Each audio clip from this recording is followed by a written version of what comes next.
सुविधा तर नवीन कर रचनेमुळे कोणते फायदे मिळणार आहेत पाहूयात। 10 लाखाचं तुमचं उत्पन्न असेल तर आधी तुम्हाला 50,000 कर द्यावा लागत होता। आता तुम्हाला त्यावर कोणताही कर द्यावा लागणार नाही, त्यामुळे 50,000चा फायदा तुमचा होईल। 12 लाख उत्पन्न असेल तर आधी कर 80,000 होता, आता तुम्हाला त्यावर कोणताही कर द्यावा लागणार नाही, त्यामुळे 80,000 रुपयांचा फायदा तुम्हाला होईल। 15 लाख जर तुमचं उत्पन्न असेल तर त्यावर 1,40,000 आधी कर भरावा लागत होता, आता तुम्हाला 45,000 रुपये भरावे लागतील। 95,000 रुपयांचा फायदा तुम्हाला होईल।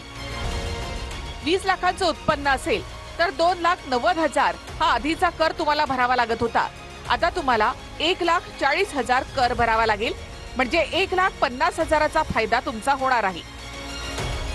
24 लाख जर तुमचं उत्पन्न असेल तर 4,10,000 आधी कर भरावा लागत होता, आता 2,40,000 कर तुम्हाला भरावा लागेल, म्हणजे 1,70,000चा फायदा तुम्हाला होईल।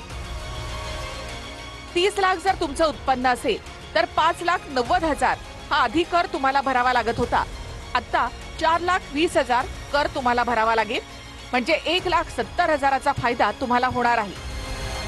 50 लाख उत्पन्न असेल तर 11,90,000 आधी कर भरावा लागत होता, आता 10,20,000 कर तुम्हाला भरावा लागेल।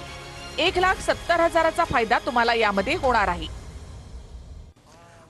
विशेष रूप से इनकम टैक्स के बारे में एक रिफॉर्म करके नया कानून लाकर इसको और सरलीकरण उसका करना, ये जनता के लिए बहुत बड़ी राहत होगी।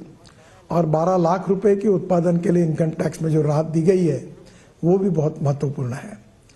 विशेष रूप से मिडिल क्लास का विचार किया गया है और मध्यम वर्गीय, उसके साथ लोअर मिडिल क्लास और गांव गरीब मजदूर किसान, इसमें रोजगार कैसे निर्माण हो और सस्टेनेबल डेवलपमेंट कैसी हो, इसका विचार करते हुए इस बजट ने पब्लिक प्राइवेट इन्वेस्टमेंट को इनकरेज किया है। मुझे लगता है ये बहुत बड़ा सेक्टर है जिसके कारण नए रोजगार निर्माण होंगे, ग्रोथ बढ़ेगी और निश्चित रूप से देश के विकास में उसका योगदान होगा। तर 50